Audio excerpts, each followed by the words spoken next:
بسم الله الرحمن الرحيم الحمد لله رب العالمين والصلاة والسلام على سيدنا محمد وعلى آله وصحبه الطيبين الطاهرين أشهد أن لا إله إلا الله وأشهد أن محمدا رسول الله عليه الصلاة والسلام. We ask Allah Tabaraka wa Ta'ala to grant us all the sincere intentions. Today we're going to speak about Shaykh Abdul Qadir al-Jilani radiyallahu ta'ala anhu, the great wali, and mention part of his biography as well as make note of some things that are attributed to him that are not true, either because some people they exaggerated about his status, or because the Wahabiyya inserted things into his books that because he was famous, because he was very well known, they put these things into his books so that people would think that he was upon their creed. So Shaykh Abdul Qadir al-Jilani radiyallahu anhu, after whom this hall is named. This is the Jilani Hall, the Jilani building even. He was born in the year approximately 1077 or 1078. So just to put it into perspective, sometimes in school we learn about the Battle of Hastings, which was in 1066. So about 10 years after that, in another part of the world, in Gilan or Kilan, it's also known as, in Iran. Shaykh Abdul Qadir al-Jilani or al-Kilani or al-Gilani also, it can be said, was born. His kunya, the name by which he was known, was Abu Salih. He had many children. One of them was Salih. So he was known as Abu Salih. Likewise, in the Arab world, the Arabs, they refer to him by another name that in the Indian subcontinent, they usually don't. They usually refer to him as al-Bazul Ashhab, which refers to a particular type of bird. He, radiyallahu anhu, has a lineage that goes back to the Prophet sallallahu alayhi wasallam, both through his father, and this is the lineage that counts, the one that goes through the father. But also, if you look at his mother's side, then also it goes back to the Prophet alayhi salatu wasalam. From his father's side, back to our master Al-Hasan, so he is Hassani, and from his mother's side to his brother, our master, the grandson of the Prophet alayhi salatu wasalam, Al-Husayn radiyallahu anhu. And he is very, very well known, Shaykh Abdul Qadir radiyallahu anhu, such that him, even people who do not learn the religious knowledge, they have heard of Shaykh Abdul Qadir al-Jilani radiyallahu ta'ala anhu. So there is no need to speak about his credentials, except that he was a Hambali scholar and he was a very pious person. He followed, just like many of us follow, the Hanafi school, and some the Shafi'i school, some the Maliki school. He followed the Hambali school of thought. Like we said, he had many children. One of them was Salih. Another's name was Isa, who actually learned with Shaykh Abdul Qadir and then traveled to Egypt and taught there. Then that is where he passed away. Another one of his sons went to Damascus. So his family, even his children, they spread far and wide, spreading the knowledge of al-Islam. He was born into a family that was pious. He had many brothers and sisters. One of his sisters whose name was As-Sayyida Aisha Muhammad. Muhammad As-Sayyida Aisha. It's mentioned that once in Gilan, in the area where he was born, in Iran, there was a drought. There wasn't any water. So the people prayed Salatul Istisqa. They prayed the special prayer that is prayed for the rain, where the rida is turned upside down. And then they made dua, where they face their hands down. And this is something that the Prophet ﷺ once did. So they did that when there was a drought, but it did not rain. So the mashayikh of that area, the scholars, they knew about the piety of Muhammad, As-Sayyida Aisha, who was the sister of Shaykh Abdul Qadir radiyallahu anhuma. So they went to her and they asked her to make dua, because they had seen many extraordinary matters occur from her because of her piety. Because she had learned the obligations and she would carry them out, and she learned what was haram and she would stay away from these matters, and then perform extra acts of nafil worship, sunnah worship. So she made dua, and within a matter of moments it started to rain, and the people who had come to her to request this, they had to go back to their houses, stepping through puddles of water. So this was an example of the family that he grew into. There is a very, very popular story, and it is a true story, about how his mother encouraged him to acquire religious knowledge. And so at the age of 18, after acquiring lots of religious knowledge in Gilan, he traveled to Baghdad, Iraq. Now in Iraq at that time, there were many scholars. And the famous story, I'm sure you've all heard, about how she gave him some money and she sewed it into the inner part of his clothing. And then when some bandits hit the caravan, they asked him if he had money. He said yes. They searched him, but they did not find it. And he continued to tell them the truth, that I have money.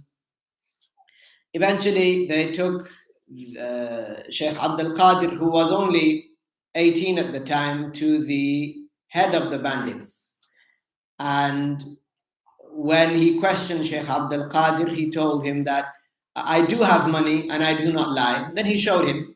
They unstitched the money from his inside pocket, and there was money there.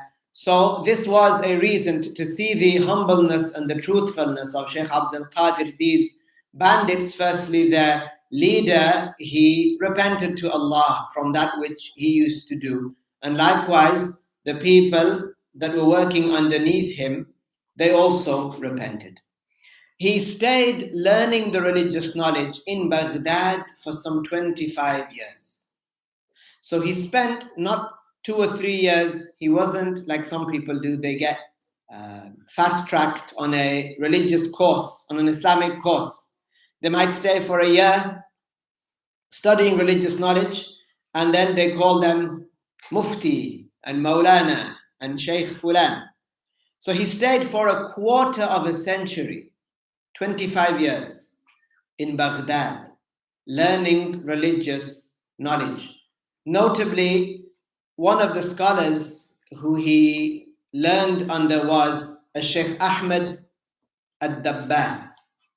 And the Shaykh Ahmed al-Dabbas, he had a dream that he told his other students about, in which he saw Shaykh Abdul Qadir radiyallahu anhu. And because of this dream, he understood that this is a special person. And so he used to give him tasks that he wouldn't give the older students that had been with him for a long time. So he prepared a Shaykh Abdul Qadir for al-Wilaya. And this is what a pious Shaykh does. A pious Shaykh who is a wali, someone who has learned, firstly, the personal obligatory knowledge. Secondly, They act upon it. They perform the obligations. They don't do haram. They don't even do makruh, things that are disliked but not sinful. They don't even do them because they have the knowledge about what is makruh. Then these people reach al-wilayah. They reach a high status. Al-wilayah is a station that Allah tabaraka wa ta'ala grants to some of his slaves. This is an example of a person who is completely and perfectly following the Prophet alayhi salatu wasalam. A complete believer. You hear the hadiths about which the Prophet alayhi salatu wasalam said, Innal mu'min, indeed the believer, or al-mu'minu, the believer. What is meant here is the perfect believer. These people become perfect believers. And who tells them that they have reached this status? Other people amongst the awliya. So it's not a self-professed status. It's not something that someone gives to oneself. Such a person, it's mentioned in a hadith that when he reaches this status, Allah revealed in a hadith Qudsi that if he reaches this status, كُنْتُ سَمْعَهُ الَّذِي يَسْمَعُ بِهِ, that Allah creates special blessings in this person's hearing. وَكُنْتُ يَدَهُ الَّتِي يَبْطِشُ بِهَا, and Allah creates special blessings within the hands of this person. Likewise in his feet, likewise in his tongue. An example of that is our master Sayyiduna Umar al-Faruq radiyallahu anhu. When he sent out an army as the Khalifa of the Muslims, he sent out an army to a faraway land. And then one day when he stood for the khutbah of Jumu'ah, before the Friday prayer, and he was preaching to the people, suddenly he said, Sariyatul Jabal al-Jabal, O Sariyah, who was the leader of the army that he had sent out. He said, the mountain, the mountain. The people in al-Masjid al-Nabawi, they were surprised. Sariyah has gone far away. Why is Sayyiduna Umar radiyallahu anhu calling Sariyah? When the army returned, Sariyah and the others in the army, they told the people of Al-Madinah, while we were there, the opposition, the army, was about to attack us from a side that we hadn't seen. We hadn't strategically looked at it. And then suddenly, we heard, all of us, we heard the voice of Amir al-Mu'mineen, the leader of the believers, the Khalifa of the Muslims, Umar ibn al-Khattab, radiyallahu anhu. He told us the mountain, meaning watch out for the mountain. So then, through that, we were saved. So this is an example of Allah tabaraka wa ta'ala creating blessings in the voice of a person, in the tongue of a person, and likewise in the ears of those people that heard, that were in the faraway land. Even to this day, there are people that have these types of attributes. Among them, our teachers. One of our teachers, who is alive today, he said that one of the pious people, he heard this person's adhan in 3 different countries at a time where it wasn't the prayer time in that country, but where this person lives, it was the prayer time. So this shows that one of the two at the very least has reached this status where Allah tabaraka wa ta'ala creates blessing within their voices or within their ears. Our Shaykh, one of his Shaykh's teachers was called Yusuf Abdul Wahhab, not to be confused with Muhammad ibn Abdul Wahhab al-Najdi al-Wahabi. Yusuf Abdul Wahhab radiyallahu anhu, he used to give the adhan in Ethiopia, and people 50 kilometers away would attest to having heard his adhan. So Allah tabaraka wa ta'ala creates special blessings within the voices and the body parts of these people. Reaching al-wilayah means that you are guaranteed to die upon Islam. For us, the layperson, they are not guaranteed to die upon al-Islam, especially in this era when there are so many dangerous things being said, being displayed, being done, and there is mass ignorance amongst people and a shortage of religious knowledge, as the Prophet ﷺ described that this would happen.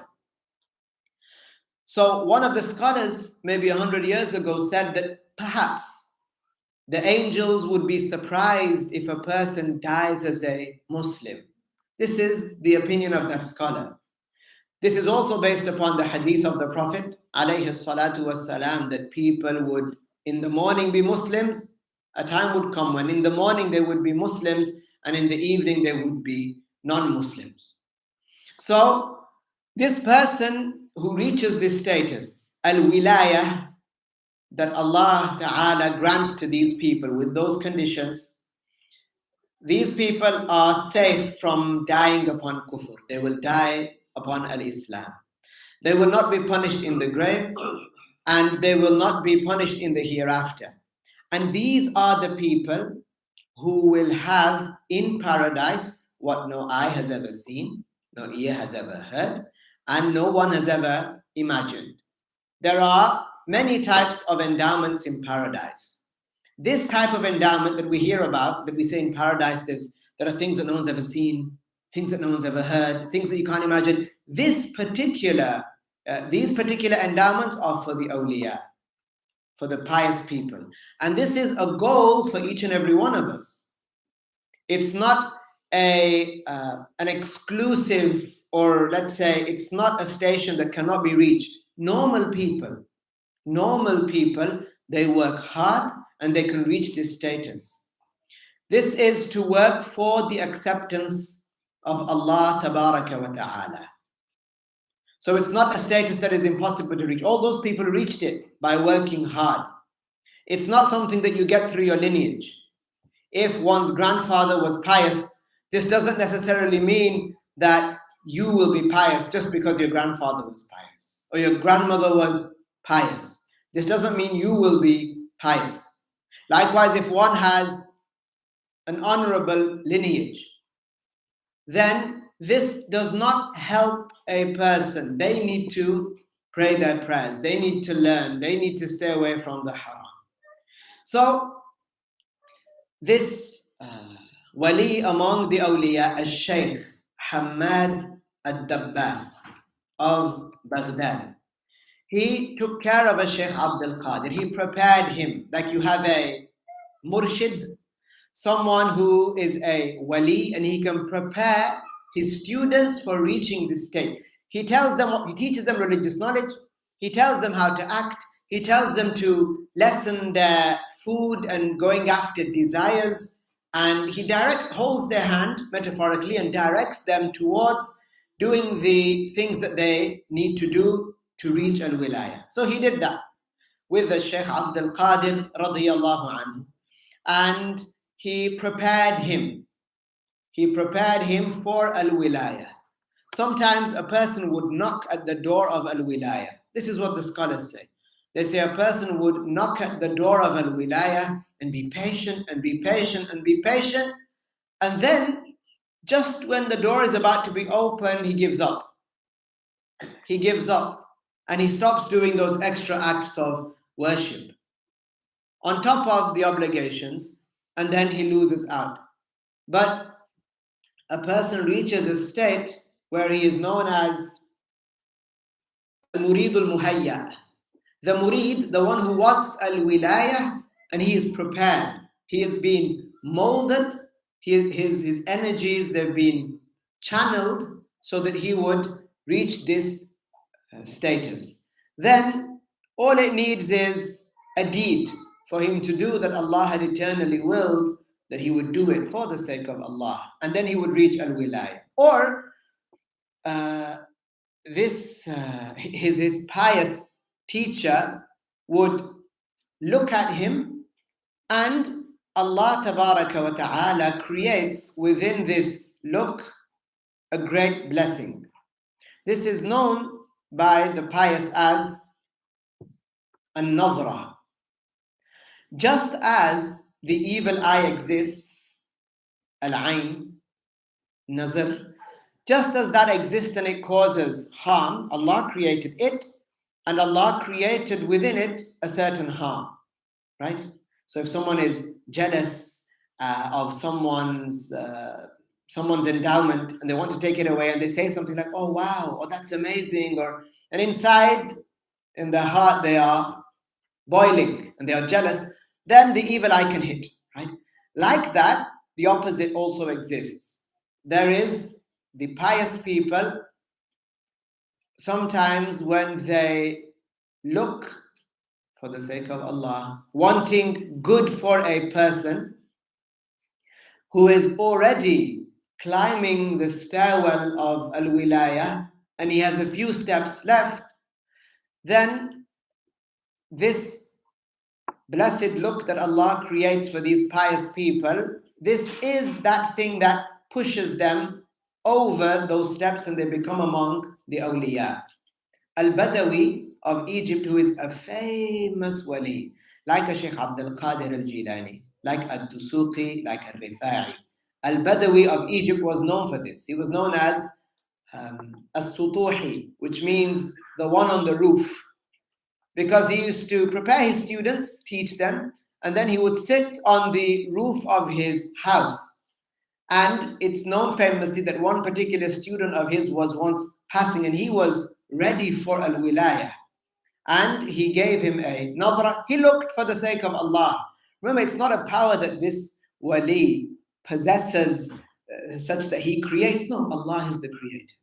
Just as Allah created al-ain, which is this look that causes harm, Allah created this look amongst the pious that causes blessings and is good. So that student of his became among the awliya. So Shaykh Hamad al-Dabbas, he prepared a Shaykh Abdul Qadir for this. He prepared a Shaykh Abdul Qadir for this. After this, Shaykh Abdul Qadir left Baghdad. He was born in Gilan in Iran. Then he left Baghdad. Then he left for Baghdad when he went to learn, when his mother sent him off. He was 18. He stayed in Baghdad for some 25 years, training himself in terms of eating little, sleeping little, worshipping Allah a great amount, staying away from the haram, and so on, teaching people even. Then he left for the desert. In the desert, he stayed there for some 20 years also. Doing what? Worshipping Allah. In the past, unlike today, the pious people, because the scholars existed in abundance, there were many scholars. They used to live amongst the people. We today know very few scholars. Very, very, very, very few. Very few scholars. A person who does an alim course for 4 years, this is not a scholar. Traditionally, this is not a scholar. Someone who even studies for 10 years nowadays doesn't become a scholar. Just by memorizing the Quran, you don't become a scholar. The scholars in the past used to study for about 25 years, 30 years. And then, even then, some of them, they would be told that you haven't reached scholarship yet. Not like today, some people enter a program for 2 years. They get fast-tracked, and then they call them a scholar, Shaykh Fulan. So he, after learning the religious knowledge for 25 years in the Hambali school, he left for the desert. He stayed there for a long time, eating little, praying a lot, getting used to the difficult conditions. He would fast a lot, and he stayed there for some 20 years. It is there that the scholars mention that Sayyiduna al-Khadir, alayhi salam, the Prophet of Allah, Tabaraka wa Ta'ala, who is still alive today, he hasn't died yet. He visited Shaykh Abdul Qadir al-Jilani radiyallahu anhu. Sayyidina al-Khadir, he was in the army of Dhul Qarnayn. Dhul Qarnayn radiyallahu anhu, who trapped Ya'juj and Ma'juj behind the barrier, out of which they will come closer to the Day of Judgment. Sayyiduna al-Khadir was in the army of Dhul Qarnayn. Dhul Qarnayn, some scholars say that he was a prophet, and some say that he was a pious person among the awliya. And this is the more reliable saying. This is what our Shaykh radiyallahu anhu leaned towards, saying that al-Khadir was a Dhul Qarnayn was not a prophet. Rather, Dhul Qarnayn was among the awliya. As for Sayyiduna al-Khadir, he was and is a prophet of Allah. His name is, or he is known as al-Khadir, which refers to greenery. Al-Akhdar, al-Khadra, refers to greenery because there was a situation in which he sat down on a land where nothing was growing and it became green. It became green. So he was given this title of al-Khadir. And the scholars differed about what his name was. Our Shaykh radiyallahu anhu was of the opinion that his name was Balia, the son of Malkan. Balia ibn Malkan. Khadir, it is mentioned that while he was in the army of Dhul Qarnayn, they looked for a source of water that had been mentioned to them, that whoever drinks from this water, from this fountain, then they will be able to live for a long time. So Sayyiduna al-Khadir alayhi salam, this prophet, he stumbled upon this water. So he drank from it. And so he will remain alive until, some scholars said, until ad-Dajjal comes. When ad-Dajjal comes, or rather even, when ad-Dajjal comes, there is a person whom the Dajjal will try to kill. He will split him in half. One half will fall this way, the other half falls the other way. Ad-Dajjal will walk between the two halves and walk back. And then by the will of Allah, Ad-Dajjal will call for the two pieces to come together, and they will. Then he will ask this person, he will say to this person, believe in me. Some scholars said this will be al-Khadir. Then he will try to hit al-Khadir on his neck, but he will not be able, so he will not die. He will die, alayhi salam, when the wind comes. When a soft, pleasant wind comes and takes the souls of the Muslims. Then 100 years later, the horn will be blown into. Al-Khadir alayhi salam, it is mentioned about him that he lives, but he doesn't live on the land. He lives at the sea, on the sea. The sea is for him like the land is for us. And some scholars even said that, well, Al-Khadir is not alive. He said, like al-Bukhari. Al-Bukhari mentioned that Al-Khadir is not alive. But other scholars, they came and they said that they met Al-Khadir. Our Shaykh radiyallahu anhu, when he was asked about this in Al-Madinah, some of the scholars of Al-Madinah came to him and they said, we want you to answer us. They said to our Shaykh that it's been said by the scholars of Al-Madinah, and this was about 60 years ago. Some scholars of Al-Madinah came to him and said that some other scholars of Al-Madinah have told us that Prophet Al-Khadir, he appeared to you. he came to you. So Shaykh Abdullah, our Shaykh, he confirmed. He said yes. So this happens to some pious people. Some pious people that Prophet al-Khadir appears. And he gives them advice and he guides them and so on and so forth. When our Shaykh was asked, why is it that al-Bukhari said that al-Khadir has died? So our Shaykh said that is probably because he didn't meet al-Khadir, whereas Shaykh Abdullah, he himself did.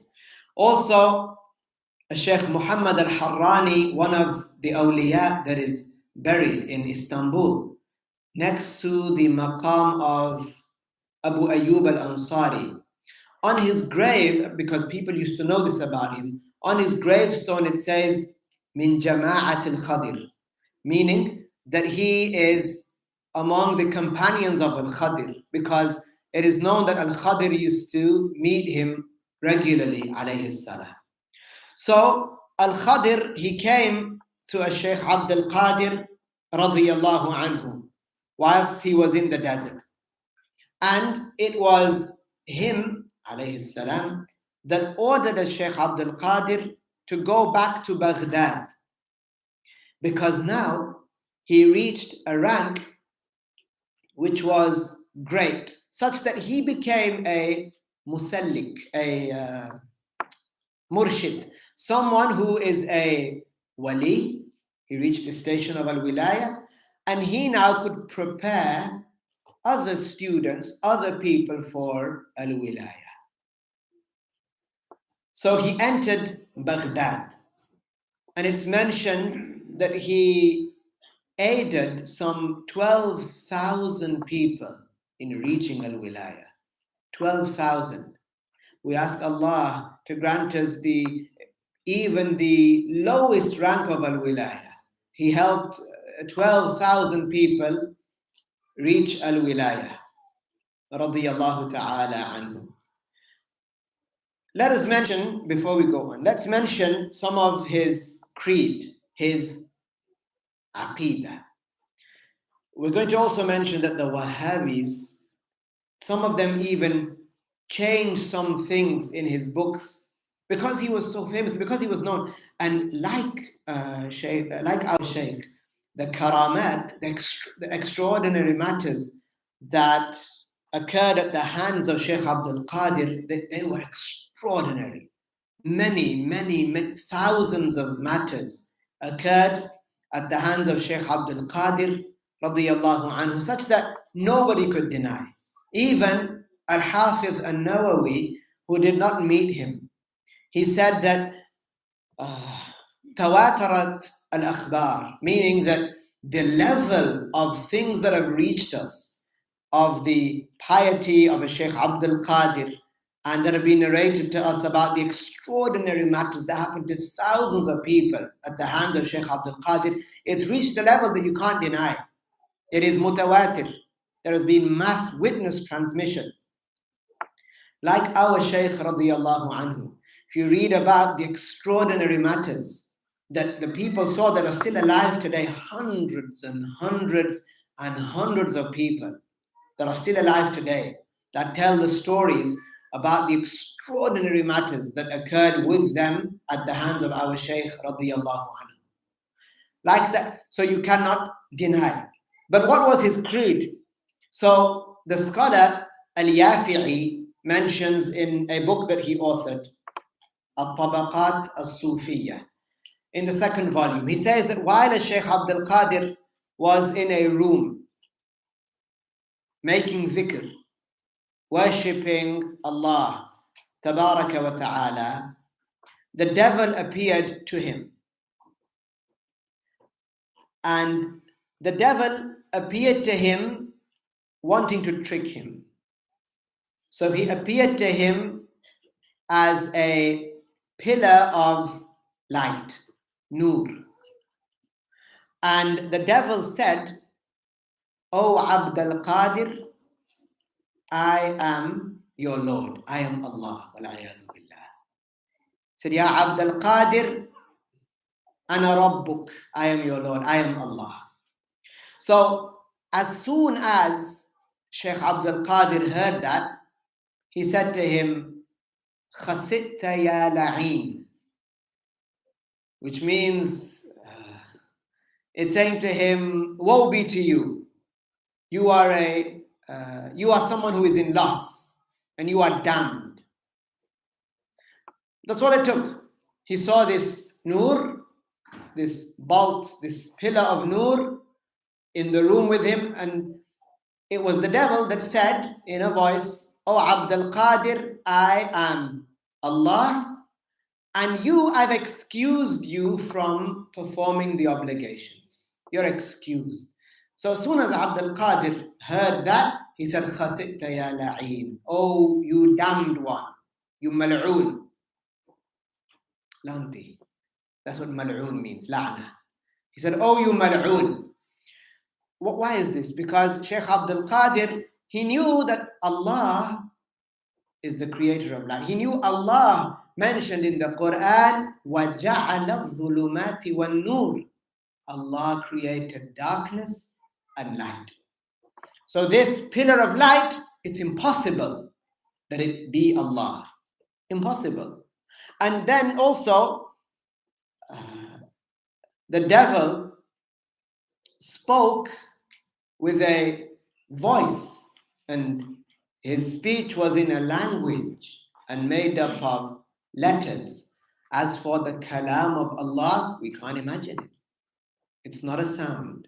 It's not made up of letters. It's not in the Arabic language. This is the kalam of Allah, the attribute of Allah. So he said, "Khasitta ya la'in."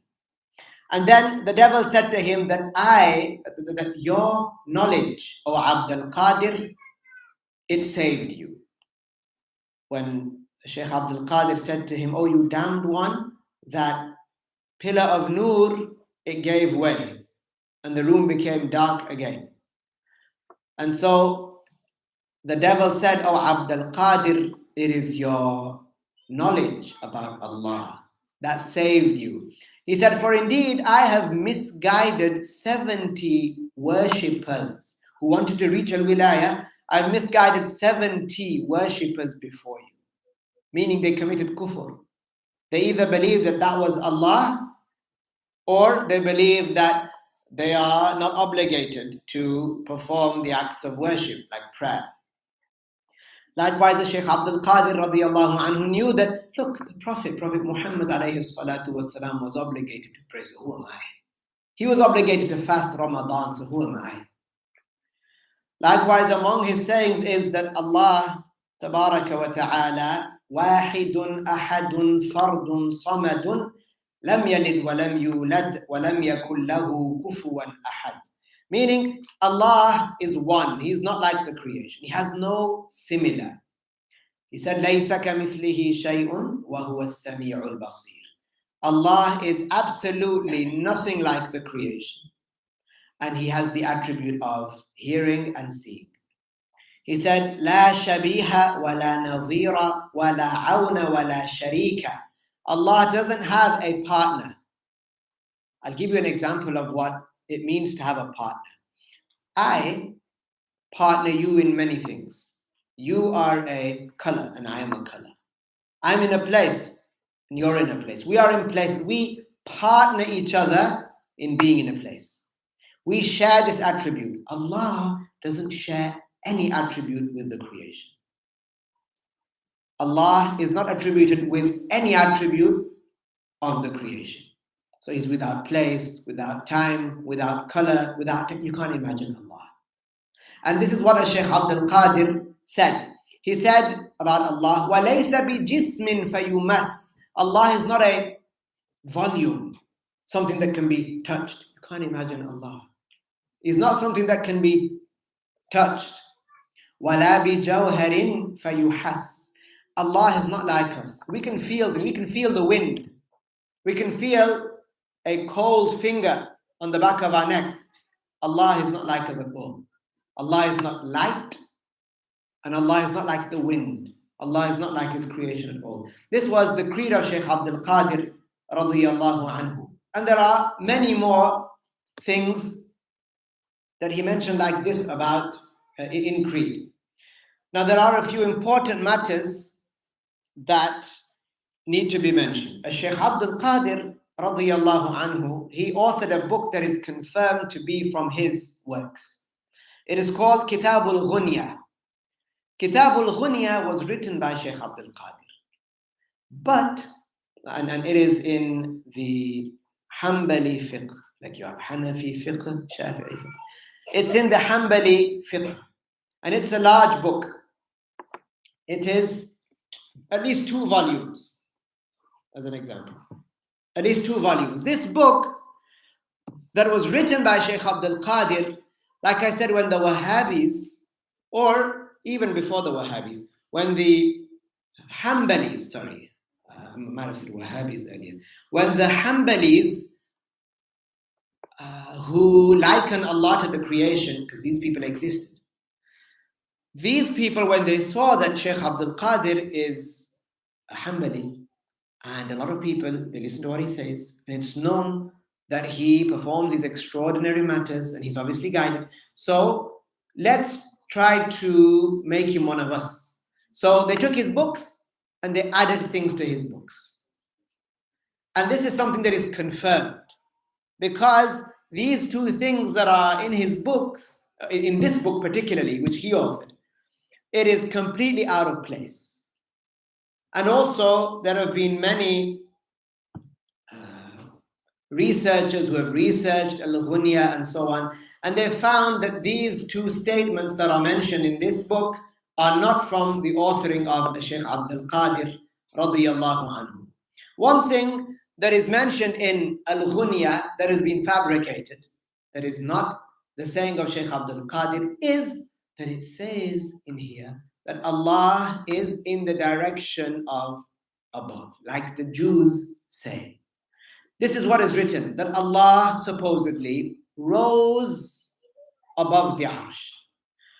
And this is the saying of the anthropomorphists, those who liken Allah to the creation. The person that says Allah is in the direction of above, this necessitates that Allah would be a volume, and hence limited, hence weak. So it's not permissible to attribute this to Allah tabaraka wa ta'ala. Secondly, they wrote in this book, they added, in the past, it wasn't like today. Nowadays, if you plagiarize, you get caught really quickly because everything is electronic. In the past, scribes used to copy things out. There was no photocopying. So they used to have parchment and ink. They would pay someone some money and he would write the book out. Sometimes some of these people would be non-Muslims just looking for work. Like, for example, a non-Muslim coming to help fix the minaret of a masjid. He's a Christian. He doesn't believe in Islam, but he's fixing the minaret because it gets him some money. So sometimes some people, some authors who didn't take care, they would employ people who might not even be Muslim, or they'd be hiding the fact that they're not Muslims. They'd be hypocrites. So they'd add things sometimes to books. Either now or later on, they would add things to the books, and then they would be attributed to the author wrongly. So one of the things that they wrote in al-Ghunya is that the letters in books, that the letters of the Arabic language, alif, ba, ta, tha, they claimed that these letters are eternal without a beginning. The reason why that is wrong is because only Allah exists without a beginning. Everything else has a beginning. We have a beginning because Allah created us. Allah doesn't have a beginning because Allah is not created. So they claim, and this is to support the creed of these people, which the Wahabi also carry today. They claim that the letters inside the book of the Quran, they claim that they are eternal. They actually claim that they are eternal and that they don't have a beginning. So they wrote this in the book of Shaykh Abdul Qadir, that the letters of the Arabic language, these words and shapes and sizes, they claim that they do not have a beginning. Also, in this book, they added that, or someone added, that Allah supposedly spoke to a Shaykh Abdul Qadir. Now, Allah only gave certain prophets the ability at certain times to understand his kalam. Like Musa, that's why it's called Kalimullah alayhi salatu wassalam. And Prophet Muhammad sallallahu alayhi wasallam on the night of Mi'raj. And some said Adam alayhi salatu wassalam. These were prophets. As for Shaykh Abdul Qadir, he was not a prophet. So it's claimed that Allah spoke to a Shaykh Abdul Qadir. And this is not true either. And there are other things in this book, like it said supposedly that Allah said to Shaykh Abdul Qadir that the food of the poor is my food, that's what I eat. A'udhu billah. And the drink of the thirsty people, the poor people, that is what I drink, which is clearly kufr.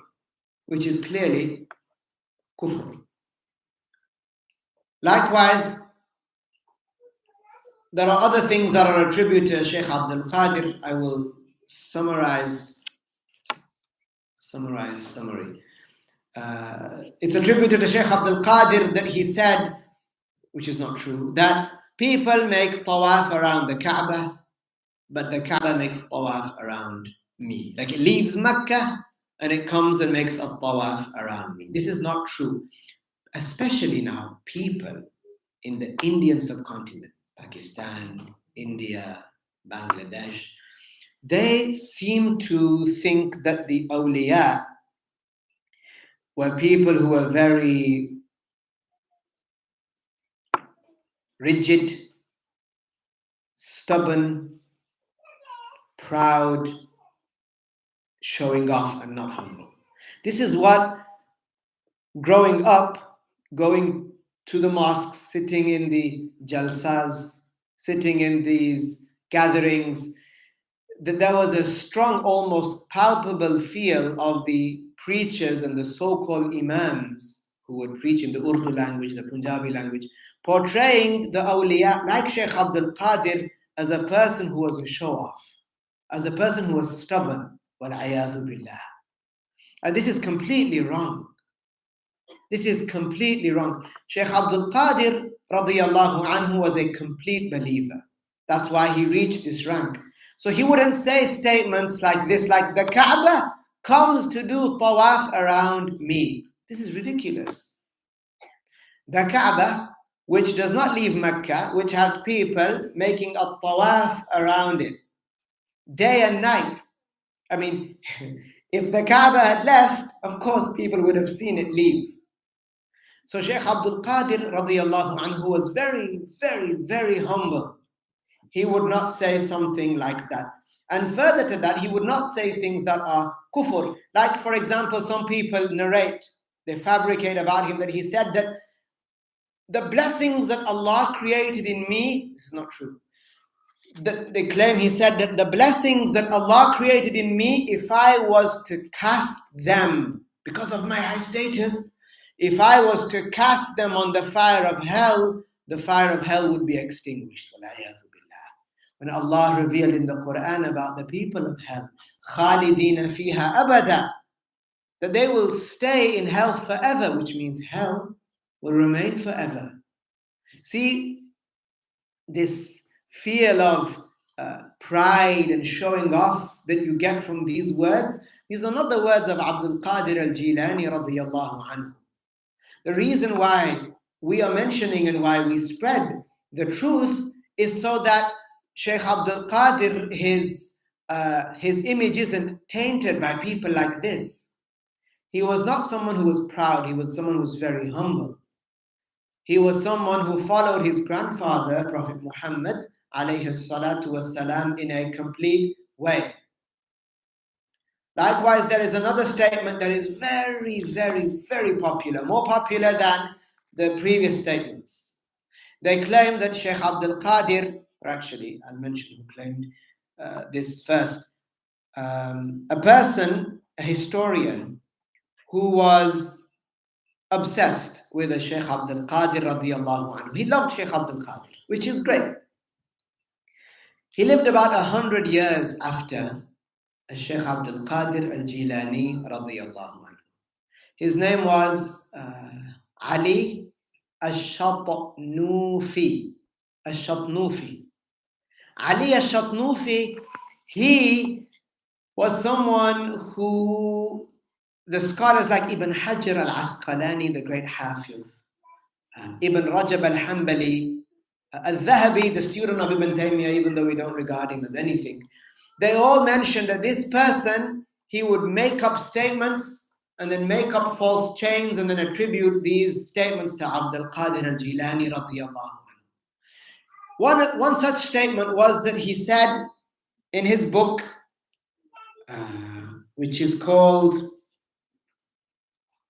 Bahjatul Asrar wa Ma'adinul Anwar. In it, he supposedly wrote a biography of Shaykh Abdul Qadir al-Jilani radiyallahu anhu. In it, he said that Shaykh Abdul Qadir said that my foot is on the neck of every wali. He said, supposedly, قدمي هذه على رقبة كل ولي.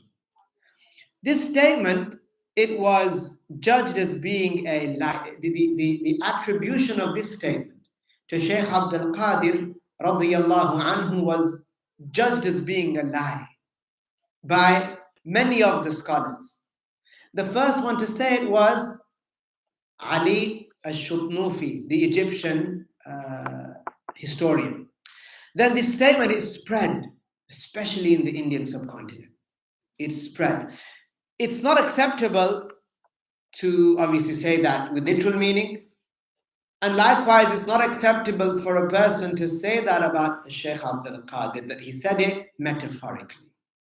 Meaning that he was the leader of the awliya. This is not true. Shaykh Abdul Qadir, it is true that he was the leader of the awliya once.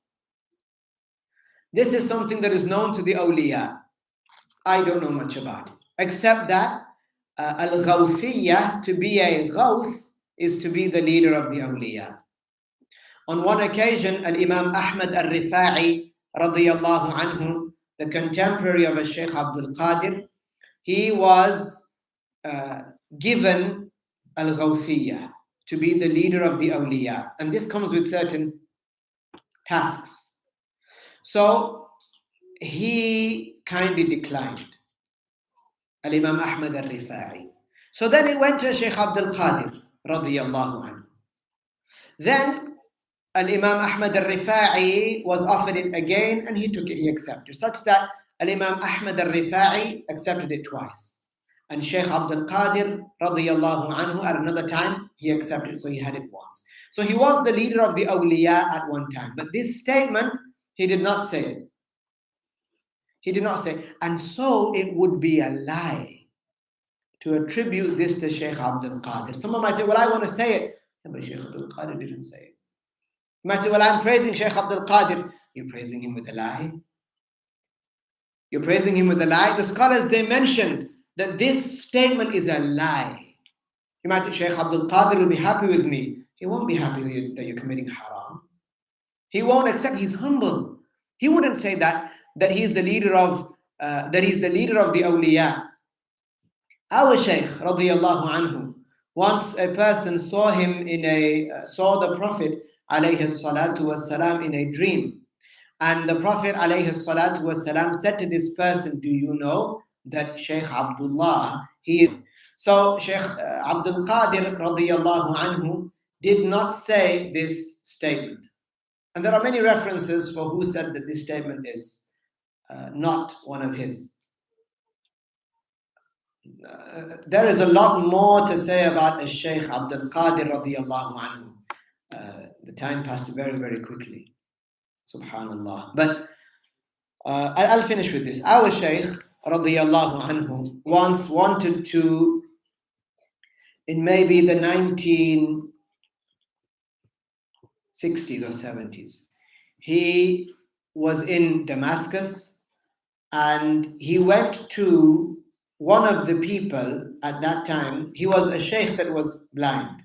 He went to this sheikh, and this sheikh was the person who had been entrusted to give the Qadiri tariqah, the Qadiri way, which is that they say, well, you're part of the Qadiris now. We want you to, if you can, say La ilaha illallah 200 times and say Allah 200 times, just so that you are remembering Allah regularly. It's not an obligation. So Shaykh Abdullah, our Shaykh, radiyallahu anhu, wanted to take the tariqah from this Shaykh. His name was a Shaykh Ahmad al-Irbini, and some said with a lam, al-Irbili. This Shaykh, he could not see, he was blind. And he said that he said to our Shaykh, I don't give the tariqah to anybody except if I see the Prophet in a dream, alayhi salatu wassalam, or I see a Shaykh Abdul Qadir and he tells me to give a person a tariqah. So what Shaykh Abdullah wanted was to receive the tariqah so that he could give it to others. For example, you might sit in front of a Shaykh and take the tariqah, be part of that tariqah now. But can you give it to others? The answer is no. Only special people can do that who've been given permission. So he wanted this permission, and he wasn't given it. He wasn't given it by Shaykh Ahmed al-Irbini. Then Shaykh Abdullah became busy warning against the Wahabis, warning against al-Albani, this Wahabi. And he became busy in refuting the people of misguidance. Then 3 days before Shaykh Ahmed al-Irbini died, and remember he couldn't see, he came in Damascus to Shaykh Abdullah, and he said that I saw Shaykh Abdul Qadir al-Jilani radiyallahu anhu in a dream, and he told me to come and give you the tariqah. He told me to come and give you this, to give you permission to give a tariqah. And this is how now those of you who took the Qadiri tariqah through our sheikhs, this is how you are Qadiri. So your chain goes through a Shaykh Abdullah, Shaykh Ahmed al-Irbini, and so on. So our Shaykh radiyallahu anhu loved Shaykh Abdul Qadir al-Jilani, respected Shaykh Abdul Qadir al-Jilani, and for this reason he mentioned the things that I mentioned today in warning against the people who have tampered with his books.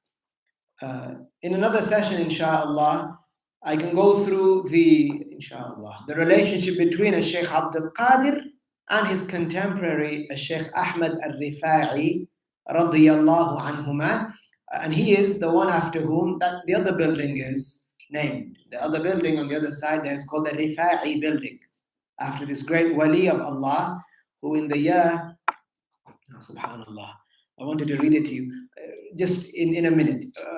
I'll summarize. In the year 555, look how Allah tabaraka wa ta'ala made it be. In the year 555, it is hard to forget that. After Hijrah, Shaykh Abdul Qadir radiyallahu anhu, 6 years before he passed away, he went to Al-Madinah with Shaykh Ahmed al-Rifa'i radiyallahu anhu. And with them, there were many people. Shaykh Abdul Qadir, he narrates, he says that I was in this gathering. I went to Al-Madinah with the Shaykh Ahmed al-Rifa'i, who also lived in Iraq. And there, the Shaykh Ahmed al-Rifa'i, he mentioned verses of poetry in front of the grave of the Prophet alayhi salatu wassalam. Shaykh Abdul Qadir radiyallahu anhu said, I saw, along with all the other people that saw this, he said, I saw the grave, and it wasn't like it is today.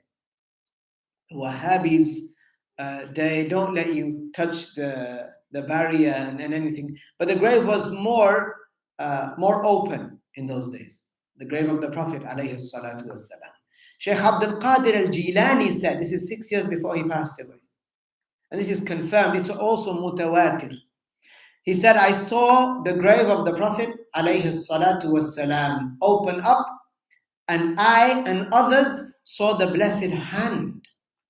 555 years after the Prophet alayhi salatu wassalam, as he said, I saw the blessed hand of the Prophet alayhi salatu wassalam come out of the grave, and Imam Ahmad al-Rifa'i, who we were going with, he kissed the hand of his grandfather, because he's the grandfather also of Imam Ahmad al-Rifa'i, and Imam Ahmad al-Rifa'i, he cried. He said, we also cried. And then there are narrations where a Shaykh, Abdul Qadir al-Jilani, also said, when he was narrating this later to his students back in Baghdad, he said that we all said to Shaykh Ahmad al-Rifa'i, you are our Shaykh. You are the leader of the awliya of this time. This is confirmed. So he was in the gathering where the hand of the Prophet alayhi salatu wasalam was seen. So he died 6 years after this, in the year 561 after Hijrah. So I wish we could speak more about him. I wish we had more time to speak about him, to speak about the other pious awliya. It is mentioned that when you mention the pious people for the sake of Allah in a gathering, then the special blessings descend. In the past, when this used to happen, people used to repent, or people used to feel a tranquility overcoming them, a soothing feeling they used to feel because of the blessings of the awliya being mentioned. We ask Allah tabaraka wa ta'ala to grant us these blessings and to grant us the aid of these people that Allah creates. We ask Allah to grant us death upon al-Islam. Let's say La ilaha illallah and as-salah ala al-nabi.